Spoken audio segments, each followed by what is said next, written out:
Okay, so let's try a little experiment. Close your eyes and picture a dog. Just the word dog. What's the first image that pops into your head?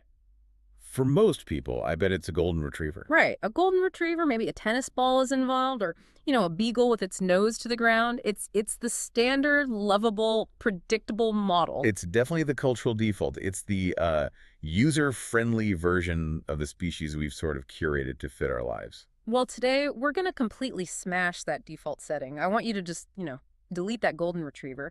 Instead, imagine a dog with 6 toes on each foot that can scale a cliff face like a gecko Or a dog with no hair that acts like a living hot water bottle. and was literally believed to guide souls through the underworld. Yeah, we're going way beyond the local dog park today. I think that's safe to say. We are diving deep into this really fascinating report, Anthrozoological Evolution and the Transformative Impact of Rare Canine Breeds. And the core idea here is something that honestly it just stopped me in my tracks. Mm-hmm. It argues that these rare breeds, and we're going to get into 8 of them, they aren't really pets, not in the modern sense. They're more like genetic time capsules. Living historical artifacts is the term the researchers use, and I think that's perfect. It just reframes the whole idea of ownership. Yeah. How so? Well, when you get a standard dog, you're looking for a companion to fit into your life, right? Right. Your schedule, your apartment. But this report talks about lifestyle recalibration. Which sounds like a very polite way of saying these dogs will completely dismantle your life and you'll have to rebuild it around them. That's pretty much it. Yeah. It, Yeah. it shifts your role from, owner to steward. You're not just feeding a dog. You're actively preserving a set of ancient genetic instructions that almost got deleted from history. You're the guardian of this this biological flame. So our mission for this deep dive is to figure out what that stewardship really looks like. We're talking anatomical anomalies that sound like science fiction, sensory And superpowers. some pretty heavy responsibilities that come along with them. It's going to be a wild ride. Okay, let's start with the weirdest physical traits first. I have to hear about the Norwegian Lundhund. This sounds less like a dog and more like something out of a sci-fi movie. The London is the absolute peak of specialization. I mean, they evolved on these tiny remote islands off the coast of Norway, Varøy, and Rust. And they had one job, right? One single, very specific job, hunting puffins on sheer, slippery, vertical cliffs. Which requires a very specific toolkit. Let's start with the feet, because this is wild. 6 toes. Most dogs have 4. 6 fully formed, fully functional toes on each paw. And it's not just, an extra toe. The bone structure is more like a primate's hand. It gives them this incredible grip. So they can actually clamp onto a rock. Exactly. A lab just couldn't do that. But the flexibility is what really blows people's minds. This is the part that, I'll be honest, it creeps me out a little. The report says they can bend their head backward until it touches their spine. They can. It looks completely impossible. And they could also splay their front legs out to the side at a 90-degree angle. They call it the sprawl. Why would a dog need to do the splits? Well, think about where they worked. Puffin burrows are these tight, twisting tunnels. The dog had to squeeze in, grab a bird, and then turn around into space. Now, I usually zone out when I see equations, but this one feels really important. It's about the probability of genetic diseases, right? Exactly. In a big gene pool, bad recessive genes can hide. But in a tiny one, like the Lundehunds, they're much more likely to pair up. So this breed gets something called Lundehund syndrome, Which is... a nasty digestive disorder. Their body can just stop absorbing nutrients. Hmm. As a steward, you are managing that risk every single day. So you're basically part of this live science experiment to save the breed from its own genetic purity. That's a great way to put it. It's a huge responsibility. Okay, from physical gymnastics, let's pivot to sensory superpowers. We've got 2 here that just experience the world on a different frequency. The Lagotto Romagnolo and the Otterhound. Ah, the legato. People get this dog wrong all the time. They see this curly, medium-sized dog, and they think, It's like a doodle, a Yep. teddy bear. exactly. But you have to look at their history. This is a serious working dog. The lake dog from Romagna. They were originally duck retrievers in Italy. Right, in the medieval marshlands. But then the marshes were drained, and they were repurposed for something way more valuable. Truffles. And truffle hunting is not just a casual walk, it's an obsession. The report specifically warns walks are not enough. That is the single most important thing to know about them. You can't just tire them out physically. That nose is a cognitive engine. It needs a job. So if you don't give them a puzzle, like scent work, They will find their own project. And their projects usually involve your drywall or your furniture. The report also mentioned this really interesting emotional side. They call it the shadow dog phenomenon. Yes, the bond is incredibly intense. They'll follow you from room to room, and they mirror your emotional state. If you're anxious, the dog becomes anxious. So being a steward for a legato means managing your own emotions. You have to be their calm anchor. Yeah. And then there's the grooming for that coat, which is a whole other job. They are high maintenance on every level. Okay, so if the legato is the sensitive, focused detective, the otterhound sounds more like the big, goofy, chaotic professor. A magnificent, chaotic mess. And a really tragic one, too. There are fewer than 1,000 of them left. That number just gets me every time. They're rarer than the giant panda. They are. And their superpower is even weirder than the legatos. They can track a scent underwater. How is that even possible? It sounds like it shouldn't be, right? But an otter swimming leaves a trail, oils, air bubbles, disturbed silt on the riverbed. The otterhound has these huge nostrils and webbed feet, and they can literally read that trail on the surface of the water hours later. But the day-to-day life with one sounds damp. Very damp.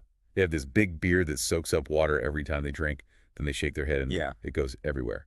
On the walls, the ceiling, on you. The report calls them clownish. Which is a very kind way of saying they're a bit clumsy and joyfully destructive. Yeah. And stubborn.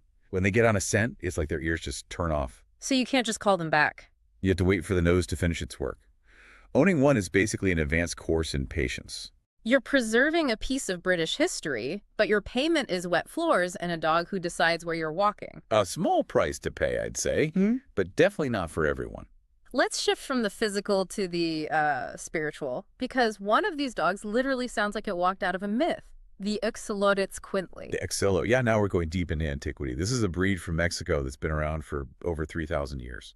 I think most people know this dog from the Pixar movie Coco, the dog Dante. I always wondered how much of that was just, Hollywood. It's surprisingly accurate. The Aztecs and Mayans believed the god Quetzalcoatl created these dogs for a specific purpose. Which was? To guard the home from evil spirits, and that's the big one, to guide the human soul through Mictlan, the underworld, after you die. So they weren't just pets, they were spirit guides, psychopomps. Exactly. And owners say they still have that calm, almost mystical vibe. But there's also a very practical side to them. They were used as living hot water bottles. Because they're hairless, they radiate heat. A lot of heat. There's no fur to insulate it. So historically, people would sleep with a Jolo pressed against them to soothe rheumatism or asthma. They were healers. I love that. But I imagine caring for a hairless dog is complicated. You're basically a dermatologist. They need sunscreen because they burn. They need moisturizer for dry skin. They need sweaters in the winter. It creates a different kind of bond, though, doesn't it? That physical act of caring for their skin. A very intense tactile intimacy. You protect them physically, and they, in theory, protect you spiritually. Speaking of intense, let's talk about the brainiacs, the moody. The report calls this Hungarian herder the best-kept secret. Oh, the moody is the definition of too smart for their own good. They're herders, but they are defined by what the report calls the light bulb moment. I loved that part. It's when you can literally see the gears turning as they figure out a complex problem. It's amazing to watch, Right. but that intelligence comes with extreme sensitivity. They don't just hear your words, they read your tone, your body language. So harsh training would be a disaster. A total disaster. The dog just shuts down. They can't handle unfairness or chaos. If they're bored, they invent their own jobs. And their jobs are. Usually things like digging up your irrigation system or taste testing all of your shoes.